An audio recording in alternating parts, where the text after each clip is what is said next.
Pernell Savage IV is the type of quarterback scouts, coaches, and offensive coordinators dream about. 6'4", 220, can throw the ball a mile.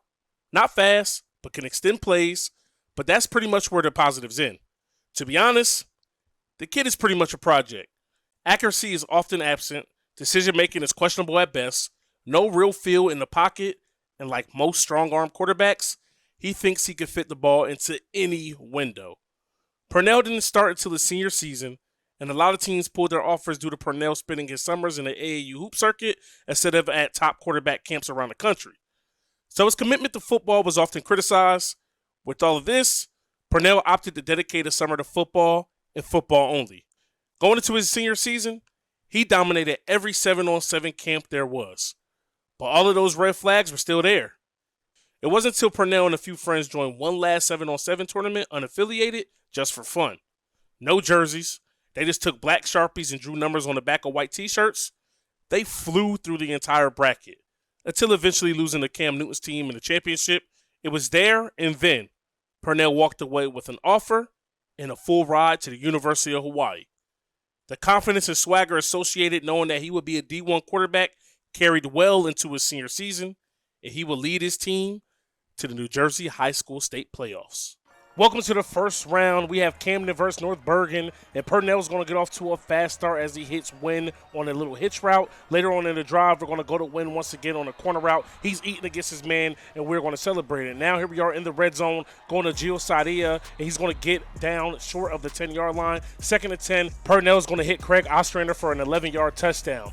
On another drive here, 7-0 ball game. We're going to throw a dime to Win once again, and he's down shy of the 30-yard line. On another 1st and 10, we go to Gio Sadia, and that's going to set us up inside the red zone. 2nd and 10, Pernell's back to pass. He doesn't see anybody open. He avoids a would-be sack, but then he throws an interception to Reed. He did not see the safety lurking, and that's going to be our first turnover of the day. And you can see Pernell is not happy about it. But our defense does get us a stop, and Pernell flushed out the pocket here on the 2nd and 10, seeing if he can get a receiver open. Nobody's there, and he's going to utilize that speed and early picking up the first down. We would eventually pick it up here on the play action, but back to pass all day to throw, and it's Reed again who catches a pick on Pernell. And I think it's safe to say that Reed has his number early on in this ball game, but our defense will get yet another stop, and we are extremely grateful about the opportunity, and we're going to show it here on this pass to Gio Sadia. He makes a man miss. He's going to the races, and that's going to get us our second score today, and we are up 14-0 here in the second quarter. 2:18 left, and this is completely out of Pernell's control. He had an open man. He got hit. The ball just went aimlessly in the air, and the big man gets a touchdown, and that's going to be the first score of the game for North Bergen. Now here we are, right back after the pick, hitting Weisbecker over the middle. He picks up 19 yards. 1st and 10, back to pass. Surveying, we go with the quick throw back to Weisbecker once again, feeding the hot hand. Now on the 2nd and 1, moving up in the pocket, going to Gio Sadia. That's going to put us down inside the red zone. 2nd and 10, still up 14-7, going over the middle to Howell, and that's going to put us inside the 10. 3rd and goal, surveying, we don't find anybody. We're going to take it ourselves, but we're going to be short of the end zone, and that's going to set up our special teams for 3, but the score is now 17-14, and late in the 4th quarter, we throw an absolute dime, and that is going to be all she wrote, as that is going to be the 66-yard touchdown we needed in order to secure this first round victory, and we get the job done. Pernell did throw 3 picks on the day, but he made the biggest play of the day with this throw in the 4th quarter, and he's going to be named the player of the game. Despite the 3 picks, 25 for 42, 444 yards, 3 touchdowns. You can't ask for much better than that. Here in the second round, 3rd and 3, picking up with good field position against Lodi. They're 7-2, just like Bergen, and we're going to hand the ball off here inside the 5-yard line, and Alex Howell is going to get a 2-yard touchdown, and that puts us up 6-0 as we shank the extra point. Now 1st and 10, Pernell back to pass. He's going to try to show everybody he's more than just a turnover machine. Avoids the sack. He throws an absolute dime to Craig Ostrander. Here we are inside the red zone, 3rd and inches, looking for Howell. We find Howell. That's going to get us the first down, and that's going to set up this 1st and goal touchdown pass to Craig Ostrander, and we extend this lead 13-0. The defense is still playing amazingly. We wanted to take a shot here, but we're going to take what the defense gives us, and we're going to hit Win over the middle, and that's going to set us up 2nd and 10. We go to Ostrander. That's going to put us just side of the 10-yard line, and that's a 13-yard pickup. 1st and 10, back to pass. We got Craig Ostrander once again. We were trying to see what that safety was going to do. He never bit on the route, and so we made a good throw. Now up 20-0 here in the second quarter. We go to Gio Sadia, and that's going to be a big gain, 22-yard pickup, and that's going to set up this second and goal play action touchdown to Gio Sadia for 3 yards, and that's going to put us up 27-0, and we get the ball back one last time as we step up in the pocket and deliver a dot, and that's going to be just shy of a touchdown, but it would set us up to put us up 30 in this ball game,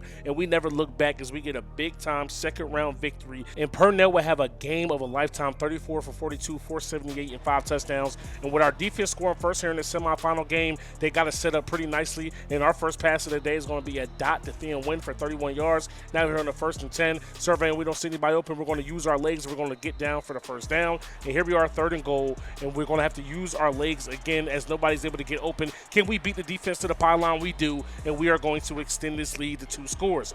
Now 14-0, play action. Purnell flushed out the pocket once again, and he's going to throw an absolute dime on the run to Michael Weisbecker for 18 yards. Now on this 3rd and 7, Purnell back to pass, surveying, he extends the play, flushed out the pocket, he's going to throw an absolute dime to Gio Sadia, and that sets up this 3rd and goal, easy touchdown for Alex Howell. Our defense put us in a position to win once again, up 20-0 here with 3:30 left in the second quarter, and we're going to take the easy read to win over the middle. That's going to put us down inside the 5-yard line, and that's going to set up this 1st and goal, easy run touchdown for Purnell. He took a nasty hit. They throwing cheap shots, man, but it doesn't matter because we're up huge. 27-0 here in the second. Purnell finds Ostrader on the outside. He's going to pick up 26 yards. That's going to set up a 1st and 10, and he goes to Sadia wide open over the middle, and this is just easy pitch and catch out here. 34-0 before half. Just to put some extra sauce on it, we're going to throw a dot, and that's going to be a 37-yard touchdown, and we win the semifinal. What a day, 413 yards, 5 total touchdowns. Didn't have the greatest of completion percentage,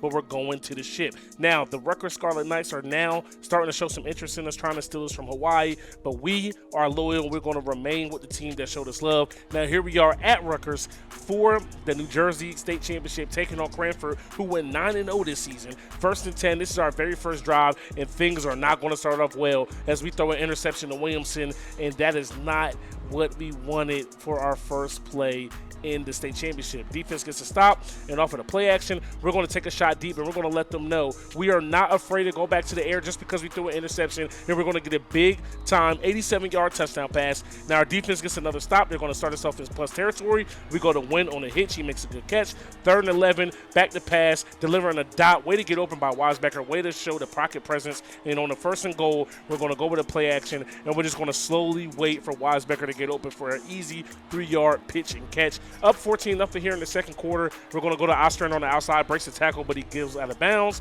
2nd and goal, looking, can't see anything. We're going to flush out. We're going to throw the ball for back for the Ostrander, and he finds his way back into the end zone for an 8-yard touchdown. Cranford goes down and gets 3, so we're up 21-3, and we're going to throw a tight throw to Win there. He's going to make a big 28-yard reception. Now on the 1st and 10, we're going to take another shot deep. We beat both DBs, and that's a 41-yard touchdown to Theon Wynn. And we are looking good out here today, boys. 27-3. We're up here in the state championship. We go to the tight end, Weisbecker. He's going to pick up an easy 1st down. That's going to set up this 1st and 10 touchdown pass back to him. 11-yard touchdown pass, and we are doing what we want out here. We're up 24. We get lit up on that throw, but we still deliver a dot to win, and that's going to set up this 1st and goal touchdown. Look at Savage. He's got all day. He's surveying. He's going to run it in just because he can, boys. And everybody's fired up. And I think it's because they realize we are now New Jersey Group 2 state champions with this win here. P. Savage only threw 4 interceptions, 6 total touchdowns. What a day. And it's signing day officially. It's time for us to sign with the Rainbow Warriors. They're the only ones who gave us a chance. And now it's time to see if we could become one of the next great quarterbacks in Rainbow Warriors history. He comes in 3rd on the depth chart, 68 overall, and prepping for the first game of the season. The team fought hard, but would eventually fall to USC 34-15. In practice, when Purnell would put the ball on the money, receivers would drop it. I'm talking perfect textbook passes. They would hit the ground. Coach Truss was up and down. Purnell thought he could compete to be the number 2 guy, but the speed of the game was getting to him. Wide receivers continued to drop passes, and he continued to throw picks. Though Purnell would show flashes of being capable, sometimes he would look like he was about 3 years away from possibly even sniffing a QB1 battle.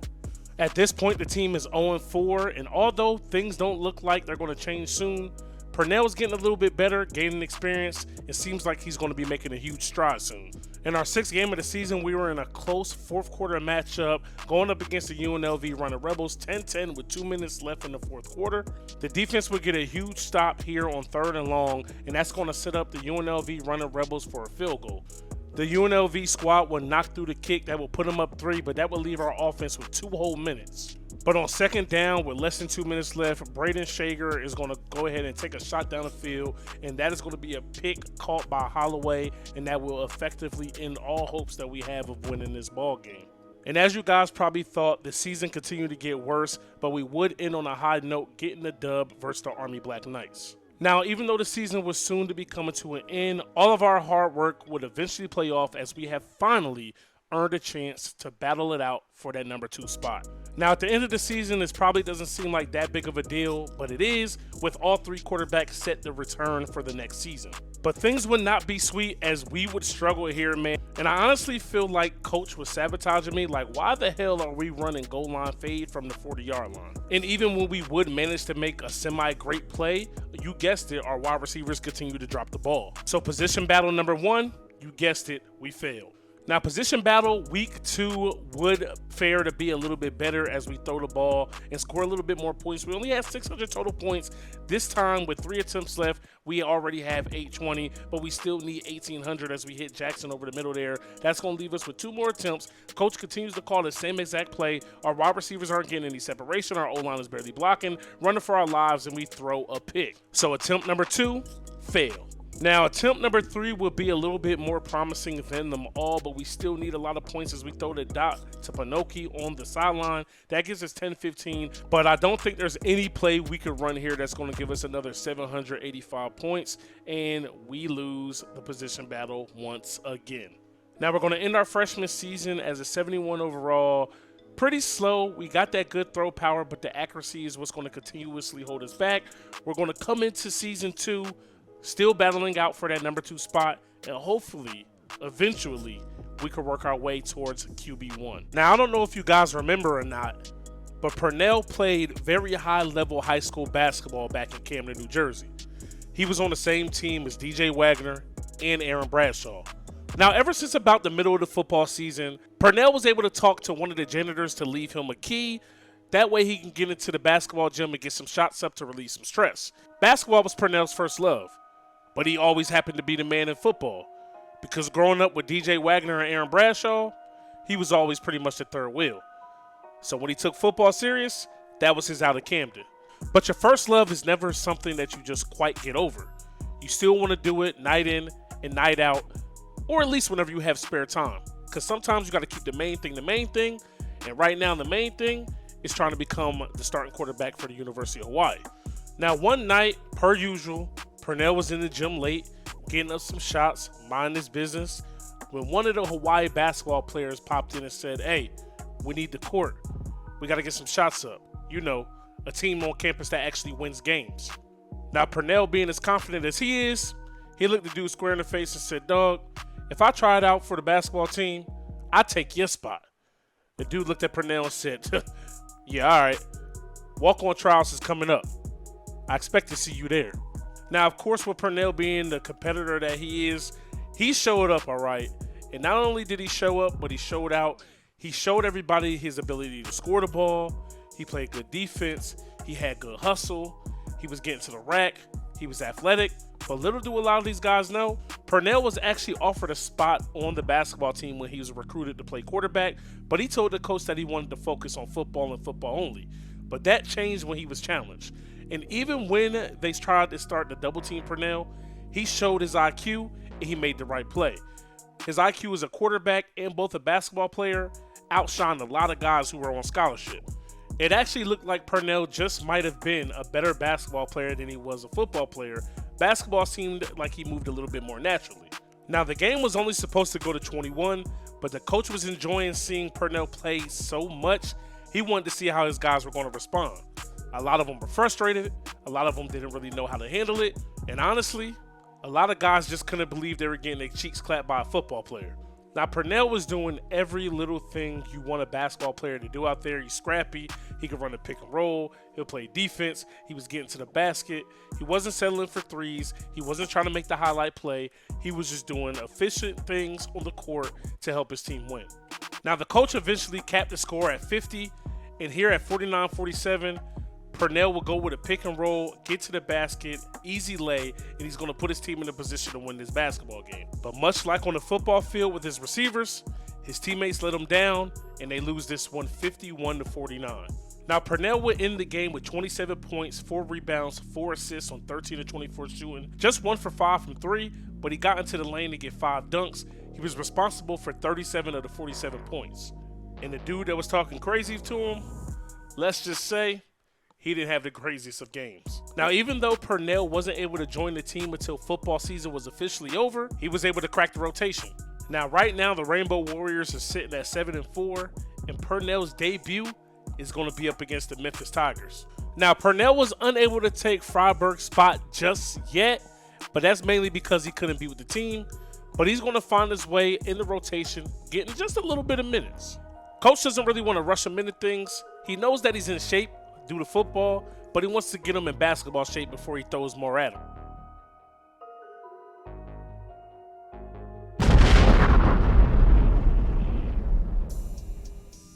All right, boys, here we are officially in our first ever collegiate basketball game, and we're going to take the first shot on the first look we see, and it's not going to be a good one, but we are going to show that we have all the confidence in the world. Coach told me, let me see what you got. We're going to let it go from downtown once again, and that one is good. Now, in this game, Purnell was really just trying to stay within himself, not trying to do too much, stay within the offense, but right there, he gets to the basket, makes it look easy. He's going to get the and-one, goes to the line, he's going to get 3 the hard way, and we are down 13 now here. Now, Purnell, like I said, staying within the offense, he's going to go ahead and set his man a screen, but he realizes on the switch he has a little guard on him, calls for the ball, gets to the rack, gets another easy dunk.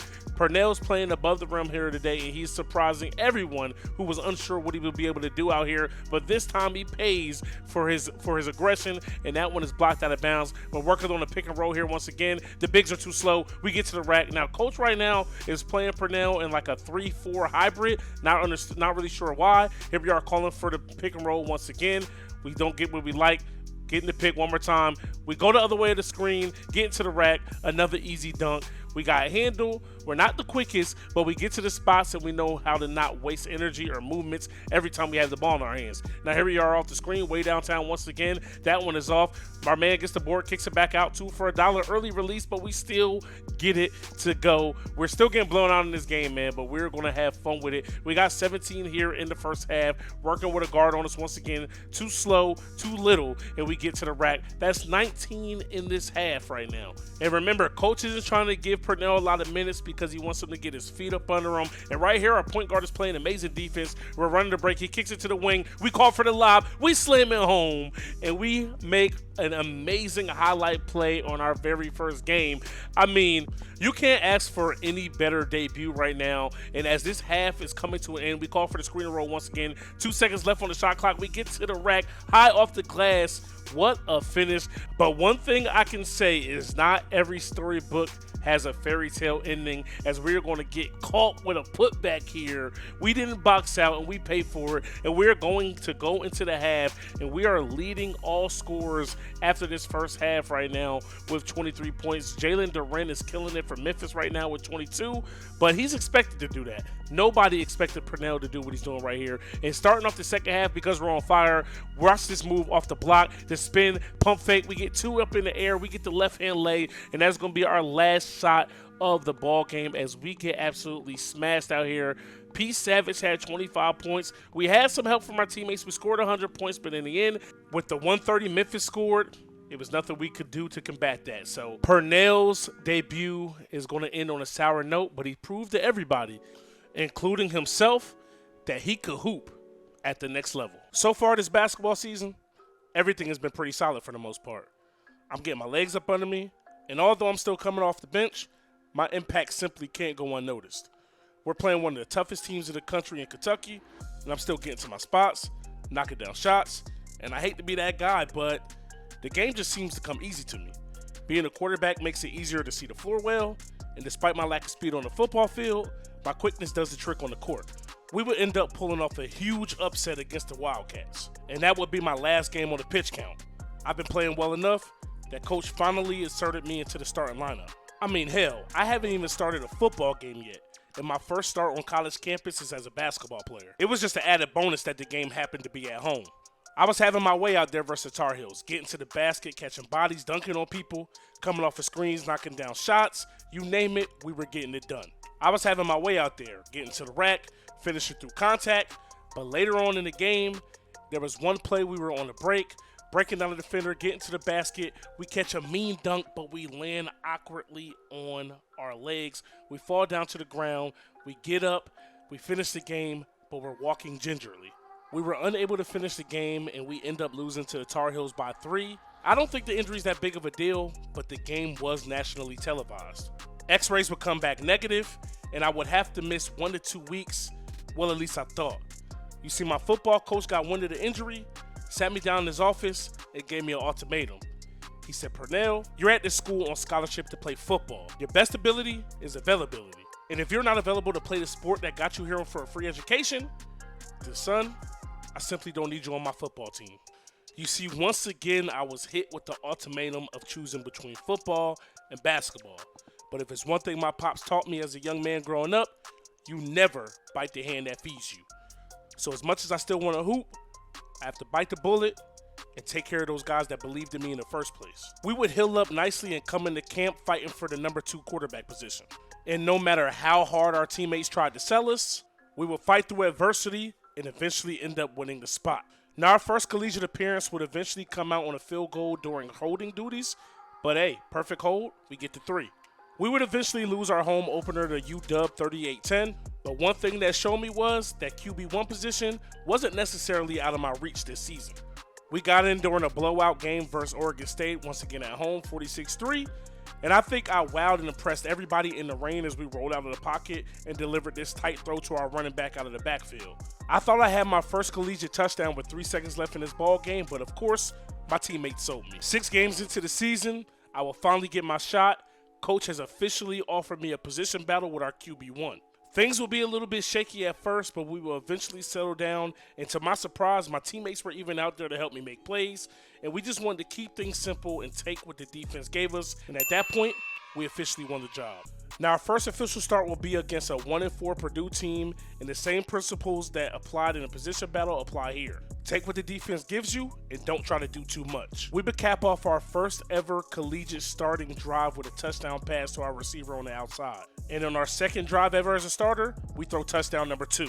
And I can't lie, once we picked up this 4th and 4, I started feeling myself just a little bit. In the red zone, once again, we throw our 3rd touchdown pass of the day, and I couldn't help but start to think that we actually belonged.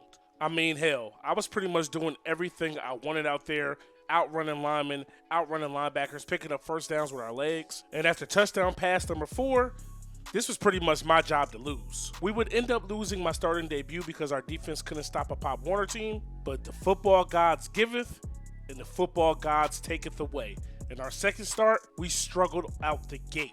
I will get a little bit more of my confidence back as we hit our receiver on the outside here with this bomb that gets us down inside the 35-yard line. But today, most of our favorite receivers happen to play for the other team. We will make an excellent throw in a tight window to Jalen Phillips here, and that would eventually set up our second touchdown of the day as we're able to get a 5-yard rush. Now, our teammates would do most of the heavy lifting out here today as we were able to pick up a win on the road, but this would officially mark our first win as a starter in collegiate football. On our first drive in our next game versus Utah State, we would immediately march down inside the red zone and we would toss this pass to Pinocchio, but he ended up dropping it. Now it was tight, but cooler heads would prevail as on the very next play, we drop a dime to our tight end. Now I know it's frowned upon, but for some reason we just can't seem to stop throwing the ball to the other team. But for every poor throw, it just seemed like we would answer back with a great throw as we hit Jalen Phillips over the middle. He breaks a few tackles across the 50, but he would eventually get stopped short. But we go right back to Phillips here on our next play, and we hit him for an 18-yard touchdown. Now in our 2-minute drive before the half, we got a 2nd and 19. We roll out and deliver a dot to Perry. Perry breaks a tackle and breaks another, and that's going to set us up to try to score before the half. Now with 16 seconds left for 1st and goal, we hit Rodgers with a touchdown over the middle. That gave us the lead going into the locker room zone, but this might be our play of the season as we hit Perry on the corner. He breaks one tackle. He has to beat one more. He does. He's off to the races. 5 touchdown Rainbow Warriors. Now, Utah State is fighting to stay in this game, but we drive down the field once again and throw an absolute bullet to Phillips here. That's going to put us down inside the 1, and that's going to set up this easy 1-yard rush from our running back, and that's going to extend our lead to 10. We end up winning the game, and we have the game of our life, throwing for 5 touchdowns and nearly 500 yards. Very efficient day, 22 for 30. Now here versus Nevada, we need to win this game to keep our bowl hopes alive. This is where legends are made. Down 3, 2 minutes left in the game, 2nd and 2. We roll out, we pick up the first down, and we're going to extend this drive. Now on the 1st and 10, I think this throw right here is going to be the biggest throw of our career, the clutchest throw of our career. We had to put the perfect amount of touch in there to fit that around 4 separate defenders, and that's going to set us up inside the red zone. Now with 1:16 left here on the 1st and 10, I kind of wish I would have taken my time here, but I couldn't pass up an opportunity to score a guaranteed 6. Now our defense did have a chance to make a stop here. Nevada has 1 timeout with 20 seconds left. They deliver a strike. Now with 17 seconds left, they just have 1 job. Do not get beat behind you, and that's exactly what they do. Victor Snow scores a 12-yard touchdown. Now, nobody better for the job here on the Hail Mary. We have 1 throw left. We do have 99 throw power. Our man has his guy beat deep. He's unable to make a play, and we are going to lose this game at home and lose the ability to go bowling. We fall by 3 to Nevada. Now, although we won't be playing for anything after this week, we are not just going to lay down and die, and I honestly think this is our greatest play of the season. What a throw in the back of the end zone. Rolling out, we got to set our feet, we got to keep our eyes downfield, and we deliver an absolute strike only where our receiver can make a play on the ball. Now, although we're not much of a runner, coach likes to run these option plays just to keep the defense a little bit honest, but this time it backfires as we go down with an injury to our throwing shoulder. Now, everything wouldn't be all bad. We would sit a few plays and come back and throw an absolute dime. Then after that, we would keep the ball on the ground once again, making the defender look foolish. Then we would roll out and throw this absolute laser to our receiver on the outside, giving us a 14-7 lead. Now, all things started to point to the fact that we might be getting ready for a shootout, and we're having an outer body experience here as we throw another absolute dot to the back of the end zone. Now, Fresno State was making things a little bit easy with this broken coverage here, but we did have to make the occasional tough throw like this one towards the end of the first half. But our feet will get us in trouble once again as we roll out and try to pick up some extra yards with our legs. We spin, we get lit up, we go down, and we hurt our shoulder again. We will check back in the 3rd, and we would throw another great timing ball out to Pinocchio. He makes a man miss and finally brought down. But the drive will come down to a screeching halt, and we will actually miss our field goal attempt. In the 4th quarter, our kicker would take advantage of his redemption arc, and he would knock one through. And in the 4th quarter, we would make the boneheadedest throw of all time, completely negating all the good throws we made this time, and we did not see the middle linebacker, and we throw a huge interception with less than 3 minutes. Now, luckily for us, our defense picked it up, and they got a stop here on 1st and 10, and we're rolling out with less than a minute, forced to throw it away. But things would only get worse as we miss our wide open tight end for the game-winning touchdown, selling this one out of bounds. We would be injured on this 3rd down, throwing this ball away.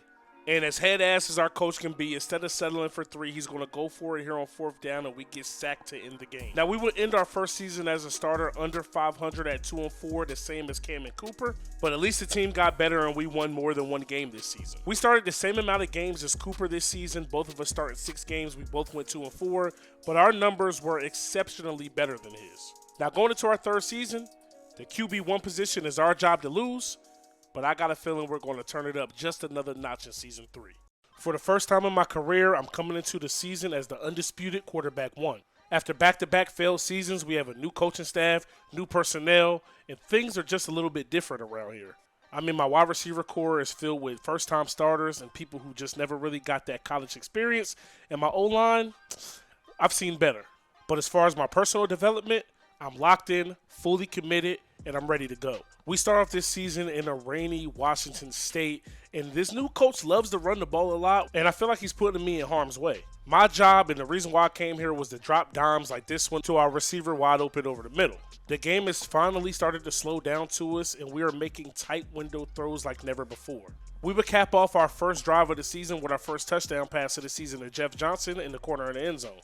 This offseason, we focused on getting stronger. We focused on our accuracy. We focused on having pocket presence. We break this tackle. We roll out. We're going to throw this ball across our body to Jeff Johnson once again, and he's going to be pushed out at the 5-yard line. While I say running is not my strong suit and it's not what we do well, we do flash a little bit of athleticism here as we get out the pocket. We're going to dive to the pylon, getting the touchdown. And we find ourselves inside the red zone once again, flushed out the pocket, and we're going to deliver this strike while on the run to our receiver, giving us a 2-score lead on the road. Right before a half, we're driving with 30 seconds left. We're flushed out of the pocket, and we're going to take big yards with our legs once again, getting out of bounds, stopping the clock. We started this game off 18 for 18, 269 yards, 2 touchdowns. We would hand the ball off to our running back, Hines, and he would take that to the crib for 67 yards. In the fourth quarter, our team would revert back to last season as the drops continued to pile up. And to make matters even worse, I make a terrible read on this triple option because I didn't want to get hit, and the defense was able to take that back for 6. We were never able to recover, and we end up getting blown away in this game on the road. I had some pretty gaudy stats, but none of that matters if we don't win the ball game. Next up, we were back at home versus a 2-0 Colorado team, and we get off to a hot start as we drop this bomb to Jeff Johnson down the seams as he's brought down inside the 15-yard line. On the next play, on a play action, we throw another dot to Rodgers across the middle, who picks up the first. And then on a 2nd and goal, we go with the play action, and we're going to run and scramble into the end zone for the first score of the game. Now down 7 with under 2 minutes left in the first half. We catch the DB napping here as we roll out in the pocket. He gets caught looking in the backfield, and we throw another touchdown pass to Jeff Johnson.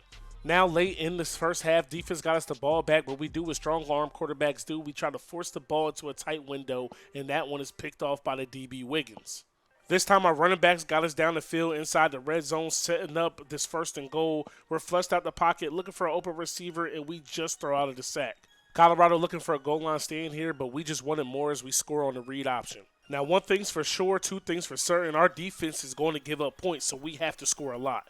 3rd and 10, under 2 minutes left in this ball game. We almost make the biggest mistake of the game, nearly throwing an interception. But we buckle down and make a big boy throw here on 4th and 10, picking up the first down. Now here on 2nd and goal, we call our own number as we scramble out and we get to the corner of the end zone, extra point away from tying this thing up. Now our defense gets a stop, and we got 48 seconds in a dream as we drop this dime to our receiver on the outside. Broken coverage. He is off to the races, and he's going to get us 6. Defense just has to make one more stop. And the boys step up and get it done, and we're going to get our first win of the season in an amazing game versus Colorado. What a last-second drive and throw by P. Savage, man. Hell of a game.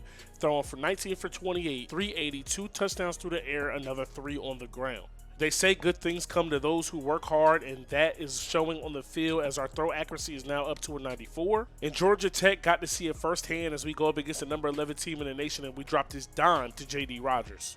Now in this 14-7 ball game, as the second half comes to a close, we try to drop a dime to our receiver down the sideline, nearly picked off. And here with 15 seconds left in the first half, that is going to happen as we try to force the ball into a tight window. But we start off the second half with the rock, 3rd and 12. We're not going to let any of those bad throws get in our head as we deliver another strike to Jeff Johnson. Now here, 3rd and 1, looking to pick up the first down. 2 of our linemen get beat immediately off the line, and we go down with an injury. And that would be the rest of our day as we lose this one 21-10 at home. It is the number 11 team in the nation, but I feel like if we don't get hurt, we easily win that game. Take a look at our stats here. 6 for 11, 100 yards, 31 yards in the game. And I feel like at this exact moment, this is when our coach began to lose trust in us. Now we come out back at home against Navy to a hot start as we score on a 1-yard scamper. And then we make an amazing throw rolling out of the pocket here with 2 minutes left in the second quarter on the run, putting the ball only where Alex Perry can get it, and we're in the red zone. Later, backed up due to a penalty, 2nd and 20, we're going to hit J.D. Rodgers for a touchdown down the seams. And this is one of the lone times our receivers are coming out here getting separation against the defense. This Navy defense is a bad one, but I'm glad we're playing against them to boost our confidence. Now with 1 timeout left, 9 seconds, 2nd and goal, we're going to hit our tight end Morgan for an easy touchdown. And this game was pretty much over before it started as our receivers were open the whole entire game. And with these 2 broken tackles here by our main man, we are going to go up 21 points and we never look back. We had a very efficient day, 16 for 21, 346 with 4 total touchdowns, 3 through the air. Now picking up late in the second quarter against San Diego State, down 13-0 here on a 2nd and 1, rolling out of the pocket, surveying the field, and we're going to hit J.D. Rogers. Now here on the 2nd and 3, just shy of the red zone, we're going to keep it on the read option, getting tripped up from behind, and that's going to set up this strike to Jeff Johnson for our first score of the day. Now picking back up here in the third quarter, down 20-7, flushed out the pocket per usual. We deliver an absolute strike on the run while getting hit. Now here we are on the 1st and 10, running the read option to perfection, and we're even getting upfield blocking, and that's our second touchdown of the day. Now our defense can't get any stops, but in their defense, we haven't scored a lot of points either. But on this 3rd and 13, our wide receiver lets us down, and we drop this one at home to San Diego State to fall under 500 this season at 2-3. Pretty solid day, but we just didn't quite do enough. With that bad game lingering over our head, we go up 7-0 on UNLV early, and we try to make a play here in the red zone, but we throw a pick. What a big mistake. Turnovers in the red zone are never the option, but here we are in the red zone once again, and this time we throw an absolute dime to Jeff Johnson for 6. Now here we are up 14-7, under 2 minutes in the first half. We roll out the pocket and we're going to throw a dot over the middle to J.D. Rogers, scrambling on a broken play. Then on 3rd and 15, flushed out the pocket. We're going to try to pick up the first down with our legs, but we are stopped short. We run the no huddle to try to pick up this first down. Back to pass, defense bearing down our neck, and we're going to deliver that strike to Alex Perry. And with 8 seconds left in the half, we throw a touchdown to our main man, Tomato. Now up 21-7 here in the third quarter. We're going to show off that beautiful arm of ours, throwing an absolute dime to Jeff Johnson for 6, and we win this one on the road in Vegas. We had a pretty okay game, 14 for 21, 242, 3 tubs. Now here we are on the road versus Nevada, and we're going to start off the first quarter with a dime down the seam. Now here we are taking another deep shot down the field. That's going to be Alex Perry. He's going to give us 6. We go up 14-7. Utah State ties the ball game back up. We hit Jeff Johnson over the middle for the 3rd and 8 pickup for the first down. And on 3rd and 3, easy pitch and catch to Tomato for the 5-yard touchdown. Now up 7, defense got to stop. Flushed out the pocket, trying to get a man open, but we throw the ball right to the DB Holly. Nevada takes advantage of the turnover, and they're going to score a touchdown. And here to start off the second half, our first drive, we throw yet another pick. Down 7, back to pass, going for Johnson over the middle. He drops that one, running into Alex Perry. And this is our last shot with 4 minutes left, down 14, and we throw pick number 3. This was one of our worst games of the season, and we're going to be losers here on the road in Reno. Now back at home, taking on San Jose State, down 7-0 early. We throw that quick corner route to Jeff Johnson. That's going to pick up 30. Now here we are running the triple option to perfection, and this time Jordan Johnson is going to get into the end zone. 7-7 ball game. First quarter, we're going to throw a strike on the run to our guy Gray. Gray's going to be brought down inside the 5, and that eventually sets up a field goal, up 10-7. We go back to Gray here in the second quarter, and this time it's going to be a 29-yard touchdown pass. 3rd and 4, rolled out the pocket, down 10. Probably should have just ran it, but we throw a strike to J.D. Rogers. What a throw. Back to pass, 3rd and 3, another strike to Jeff Johnson. That's going to be a 9-yard pickup, and on 3rd and goal, we're flushed out the pocket here, and we're going to find Grayson Morgan for a touchdown. We scored there, and we never looked back, and we're going to win this one here at home. Great performance out of Cornell. This is what you love to see out of these gentlemen. So here we are picking up next game versus Fresno State, 4-4. Just 2 games away from being bowl eligible if we could pull out these wins. And this was a low-scoring defensive battle. Not a lot of points put up on the board this game. 13-10 is your final score. Pretty solid day, but we got to pick it up a little bit. Now here versus Air Force, this game is for the battle of the bowl eligibility. Both teams are 5-4 as we deliver that strike down the seams. Now here on the 1st and goal, we're going to walk into the end zone untouched on the read option. We missed our extra point, but here on the 1st and 10, what a throw down the seam. Now 4th and 3, we need to pick up this first down. We're going to go to Jordan Johnson out of the backfield. That's a good gain. Now 4th and 4, we need another big boy throw, and we're going to get it as we hit Tomato for a 23-yard touchdown. Now up 13-7 in the second quarter. We go to Jeff Johnson. What a block up there by Alex Perry. That's going to spring him as he makes a man miss, and we go up 2 scores in this ball game. Now up 20-10. We're going to hit J.D. Rogers down the seam. He's going to make a man miss, breaking the tackle. Off to the races, finally brought down after a big gain. Now late in the second quarter, 36 seconds left. Little check down to Jordan Johnson. He's going to pick up the first down. Now 1st and goal. We're surveying, looking, flush out of the pocket, seeing if we can get a guy open. The defense doesn't collapse. We dive into the end zone, and we are up 26-10. Now, just to add insult to injury to see if we can get a big time play, we're going to hit Grayson Morgan. He's going to go out of bounds, and Jordan Johnson is going to cap off that drive, and we win this one big, 47-16 at home. Now here on the Smurf turf, taking on the Broncos of Boise State, we're going to run a read option on the 3rd and inches, pick that up, and on the triple option this time, we're going to go and make the pitch. We're up 7-3, second quarter, 121 left. We got a wide open man, busted coverage, and that's going to give us 6. Nobody else but Tomato. Now 14-10 with 14 seconds left in the second quarter. We're going to step out of bounds. We're trying to score, at least get 3 before half, but we got a man wide open down the seams, and it's nobody besides Jeff Johnson, who's been our top target of the year. We're going to hit Jeff Johnson again for another touchdown, and we get a win here in this rivalry game. You see the crowd is celebrating, we're celebrating, and we're going to get player of the game, 4 touchdowns, 93 yards on the ground. Now back against New Mexico, our last regular season game of the season. Here on 4th and 9, big time throw to J.D. Rodgers. Remember, we lost this game last season because of our poor play, and we're trying to come back and shake back, but that's not off to a great start as we throw another red zone interception. Now 4th and 9, we're going to take a shot deep, and we throw a strike to Tomato as we pick up the touchdown. 7-3 ball game here. 1st and 10, back to pass, and we're going to beat the DB with a beautiful throw, and Tomato is off to the races. Now, with our coaching situation this year, we're kind of not feeling the coach we have. He's been having us run a lot of read options, putting us in harm's way. We've been bruised, we've been beaten, we've been chipped up, but you couldn't tell there as we get a big, strong run on the read option. But as far as I'm concerned, this game and our bowl game is nothing more than a tryout for a Power 5 school. We will be trying to transfer after the season. That sets up a touchdown for our running back, but we are down 3 as we're back to pass once again, and we're going to hit J.D. Rodgers with 3 minutes left. We threw a pick last time in this game and lost, but this time we're going to deliver a strike. But our defense gives up more points, down 31-28, but we got Tomato down the sideline, and he's finally going to be brought down. Now back to pass again on the 1st and 10. Jeff Johnson on the out route beats his man.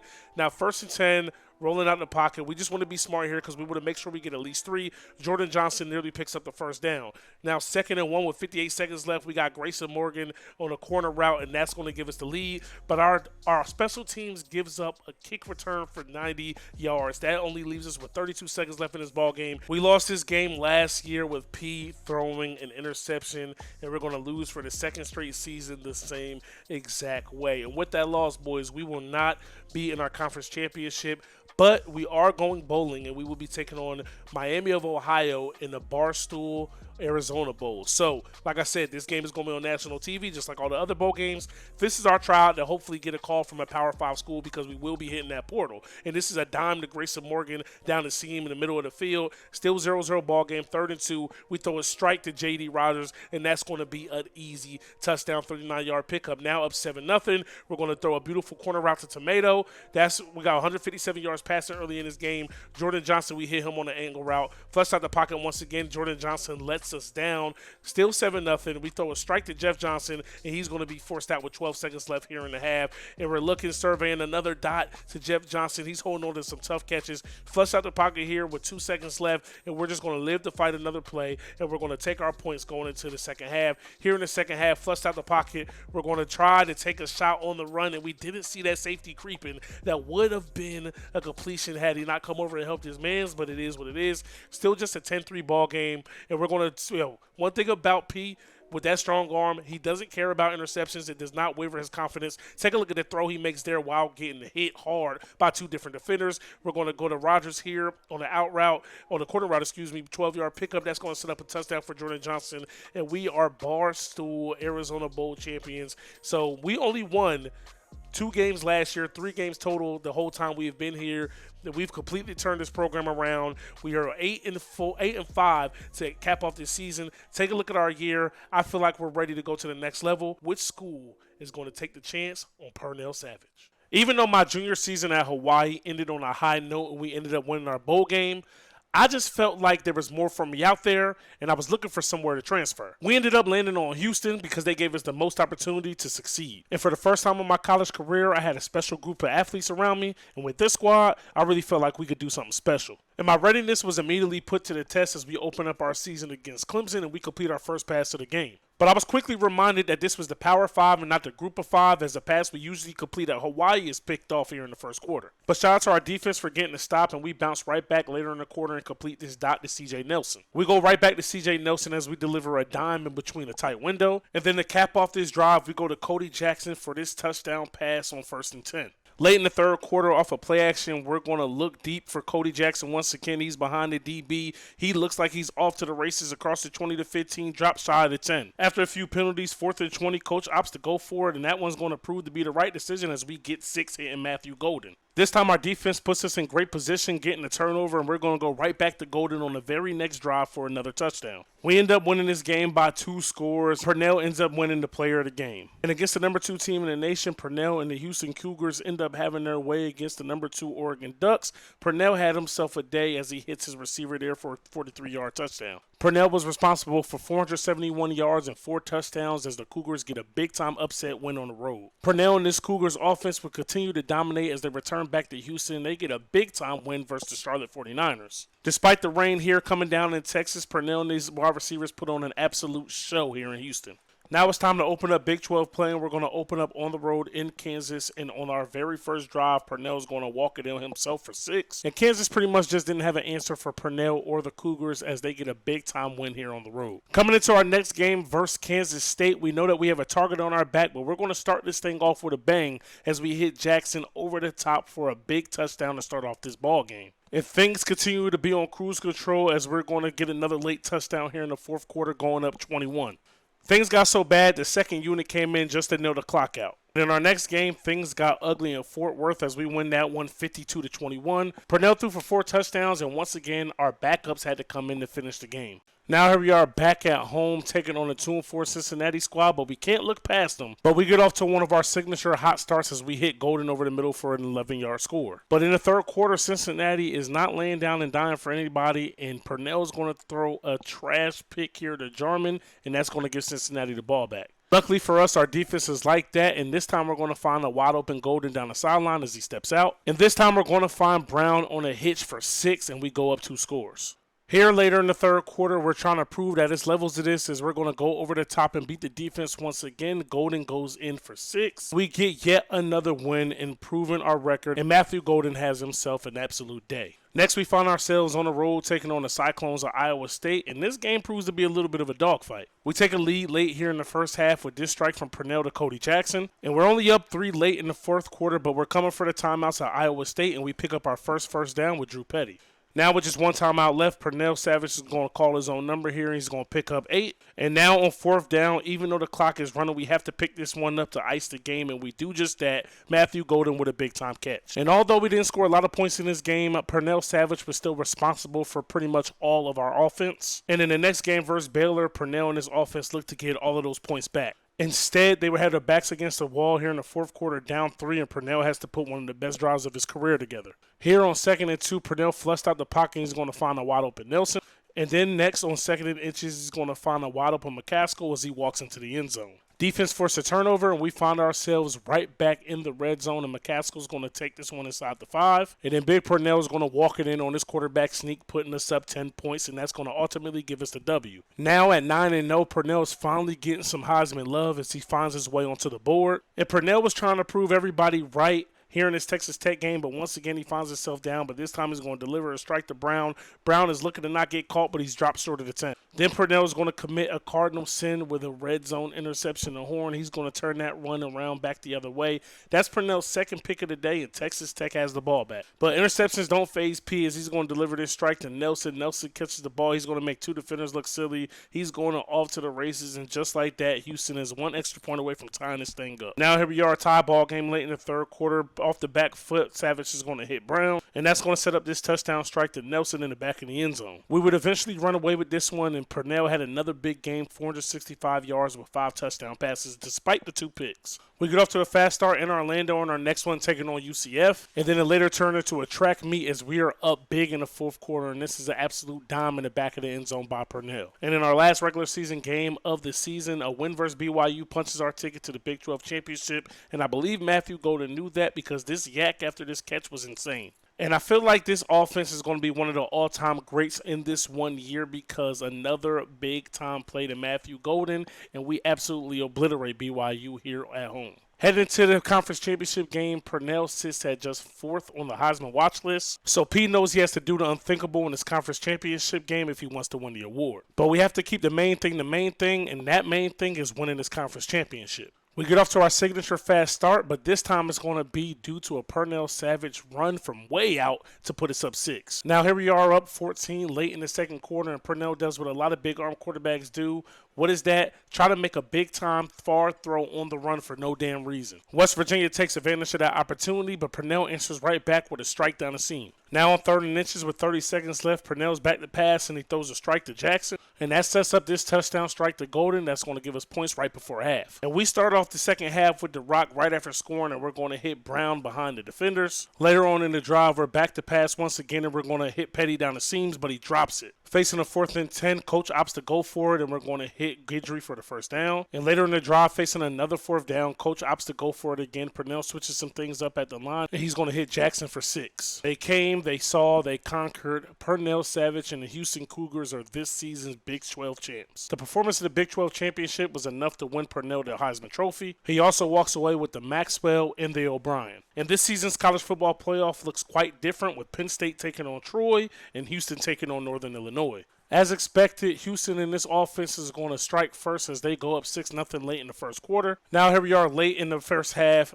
Purnell is going to take a shot deep once again as Golden beats another DB. Story of our lives here this whole entire season, and you love to see it. Under 3 minutes left in the third quarter, and we take an even more commanding lead, going up 27-0, and we punch our ticket to the college football playoff championship game with our win here in the PS5 Fiesta Bowl. It feels good to hoist this trophy, but the job is not yet finished. And to everyone's surprise, the 4th-seeded Troy knocks off the 1-seed Penn State 31-21. Will this moment be too big for Purnell Savage and the Houston Cougars, or will they run the table and they're going to get off to a hot start as Brown gets behind the DB, 58-yard touchdown pass, and just like that, Purnell breaks the NCAA passing record for passing yards in a season. What an amazing year up to this point. Now here we are in the red zone for the first time today, and Purnell is going to find Jackson wide open on his slant, and he's going to be just shy of a touchdown. And we will ultimately punch it in off this scramble by Purnell. He's going to walk into the end zone untouched. Defense puts us in a great position to succeed, and on the first play of the drive, we're going to score a 19-yard touchdown. Troy doesn't lay down and die, but we wouldn't expect them to. For after all, they are here for a reason, but we're just too much as we find Jackson behind the defense once again. Now on 2nd and goal, we find our receiver on this quick slant. What a catch there by Cody Jackson. And we continue to flood Troy because we want to leave no doubt in this one. Matt Golden gets behind the defense once again, and it's just too easy out here. And with this touchdown pass late in the fourth quarter, Purnell breaks Joe Burrow's record for touchdowns in a season, and the Houston Cougars officially hoist the College Football Playoff National Championship trophy. Purnell and them boys got it done. Purnell would ultimately enter his name into the NFL draft, and he would go number 1 overall to the Atlanta Falcons.